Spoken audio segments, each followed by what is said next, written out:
Friends, आज हम बात करेंगे जीटीएल इंफ्रास्ट्रक्चर लिमिटेड के बारे में। और जैसा कि आप लोग देख पाए दोस्तों, जीटीएल में आज के दिन हमें करीब करीब 3.5% की एक गिरावट होते हुए दिखाई दे रही है। तो आज इस वीडियो के माध्यम से हम लोग जानेंगे दोस्तों कि जीटीएल में जो हमें गिरावट होते हुए दिखाई दे रही है, आने वाले समय में क्या चांसेस, जीटीएल में क्या हमें कोई तेजी बनते हुए दिखाई देगी या नहीं। क्योंकि काफी समय से जीटीएल को हम लोग इसी प्राइस रेंज में ट्रेड करते हुए देख रहे हैं। जीटीएल में ना ही कोई कुछ खास तेजी बन रही है, ना ही जीटीएल में कोई भारी भरकम हमें गिरावट होते हुए दिखाई दे रही है। एक ही प्राइस रेंज में जीटीएल जो है वो हमें ट्रेड करता हुआ दिखाई दे रहा है। तो इस ये चीज लेकर इन्वेस्टर्स पूरी तरीका से कंफ्यूज है कि आखिरकार जीटीएल में क्या हो रहा है। जीटीएल में कोई भी कुछ खास तेजी बनते हुए हमें नहीं दिखाई दे रही है। तो होपफुली दोस्तों इस वीडियो के माध्यम से क्लियर हो जाएगा कि आने वाले समय जीटीएल का कैसा रहने वाला है, जीटीएल में क्या हमें तेजी बनते हुए दिखाई दे सकती है या नहीं।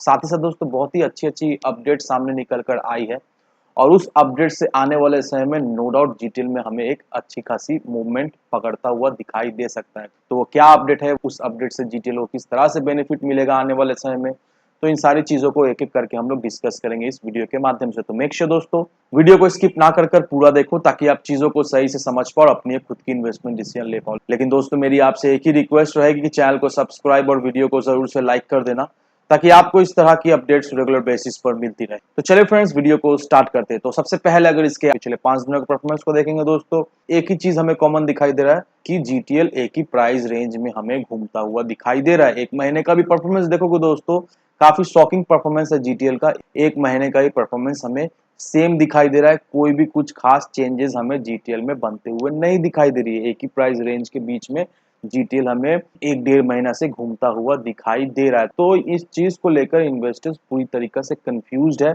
और वहीं अगर 6 महीने के परफॉर्मेंस को देखेंगे दोस्तों, तो पिछले 6 महीने में जीटीएल हमें 25% तक टूटता हुआ दिखाई दे रहा है, जो कि बिल्कुल ही अच्छी बात नहीं है। बहुत से इन्वेस्टर्स जीटीएल में बहुत ज्यादा उम्मीद लगाकर बैठे हुए हैं कि जैसे ही 5G पूरी तरीके से रोल आउट होना शुरू हो जाएगा, जीटीएल में उन्हें अच्छी खासी तेजी बनते हुए दिखाई देगी। तो क्या 5G रोल आउट होने के बाद इन्वेस्टर्स को कुछ रिटर्न जीटीएल से मिल सकता है या नहीं दोस्तों, होपफुली इस वीडियो के माध्यम से आपको क्लियरिफिकेशन मिल जाएगा। अब दोस्तों कुछ आर्टिकल्स को देख लेते हैं और ये आर्टिकल्स काफी ज्यादा इंपॉर्टेंट रहने वाली है।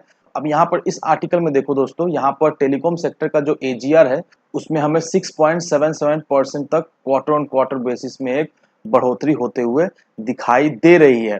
अब रिलायंस जियो, भारती एयरटेल और वोडाफोन इंडिया, इन तीनों कंपनीज के एजीआर में हमें एक अच्छी खासी ग्रोथ होते हुए दिखाई दे रही है। Close to quarter on quarter basis में डबल डिजिट इसका एजीआर हमें होता हुआ दिखाई दे रहा है।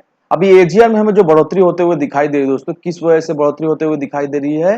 क्योंकि नवंबर 2021 के महीने सारे कंपनीज के टेरिफ प्लान में हमें जो हाइक होता हुआ दिखाई दिया है, इस वजह से इनका adjust gross revenue that means AGR में हमें एक अच्छी खासी बढ़ोतरी होते हुए दिखाई दे रही है। अब देखो दोस्तों, इसको जीटीएल से हम लोग कैसे रिलेट कर सकते हैं? इसको जीटीएल से हम लोग एक तरह से रिलेट कर सकते हैं कि अगर टेलीकॉम कंपनीज का रेवेन्यू बढ़ता है तो नो डाउट जीटीएल का भी धीरे धीरे हमें रेवेन्यू में ग्रोथ होता हुआ दिखाई दे सकता है। क्योंकि अगर टेलीकॉम कंपनीज का ग्रोथ होता है तो उसके साथ साथ जीटीएल का भी ग्रोथ होते हुए हमें दिखाई देगा। क्योंकि हम लोग बहुत ही अच्छी तरीके से जानते हैं दोस्तों कि जीटीएल के क्लाइंट जो है वो ऑलमोस्ट सारे टेलीकॉम कंपनीज है। Reliance, Airtel, BSNL, Vodafone, idea, ये सारे ऑपरेटर जो है वो जीटीएल के क्लाइंट्स है। और ये भी हम लोग जानते हैं दोस्तों कि इन कंपनीज के ऊपर कितना ज्यादा कर्ज है। अगर आपने मेरे पिछले वीडियो को देखा होगा दोस्तों, पूरे टेलीकॉम कंपनीज के ऊपर अभी फिलहाल 4.5 लाख करोड़ रुपीस का कर्ज है, जो कि अगले साल वो हमें करीब करीब 6 लाख करोड़ रुपीस तक होता हुआ दिखाई देगा।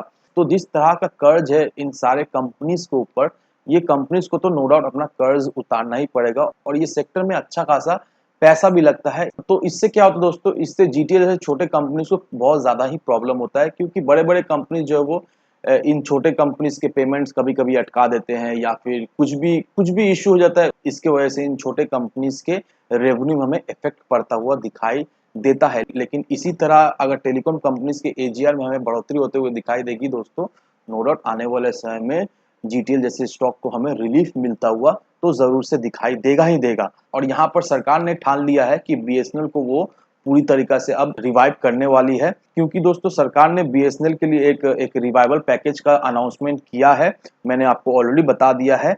और सरकार अभी पूरी तरीका से कोशिश कर रही है कि जल्द से जल्द बीएसएनएल जो है वो अपने 4G लॉन्च कर दे कमर्शियल नेटवर्क में, ग्रोइंग इंटरप्राइज में और वायरलेस बिजनेस। तो जैसे ही 4G लॉन्च होगा दोस्तों, तो इन तीनों फील्ड में बीएसएनएल जो है वो कामकाज करने वाला है। ये तीनों field in the sense commercial work के लिए, छोटे मोटे ऑफिस के लिए, बिग ग्रोइंग इंटरप्राइज के लिए, बड़े बड़े ऑफिस में कनेक्शन देने के लिए। तो जैसे ही पूरी तरीके से 4G रोल आउट हो जाएगा दोस्तों, वैसे ही दोस्तों BSNL पूरी तरीके से फोकस करने वाला है। और मैंने आपको ऑलरेडी बता दिया दोस्तों कि GTL और BSNL का एक डील चल रहा है, करीब करीब 1 लाख टावर का एक डील चल रहा है। तो इससे नो डाउट दोस्तों आने वाले समय में GTL को हमें बेनिफिट तो मिलता हुआ दिखाई देगा ही देगा दोस्तों, क्योंकि अभी फिलहाल डायरेक्टली GTL जो है वो BSNL के टावर्स के ऊपर कामकाज कर रही है। और अब ये आर्टिकल देखो दोस्तों, यहाँ पर हमारे टेलीकॉम मिनिस्टर का ये कहना है कि close to 15 GB per month के एवरेज के हिसाब से एवरेज इंडियन इंटरनेट को कंज्यूम करते हैं। और वहीं अगर ग्लोबली देखें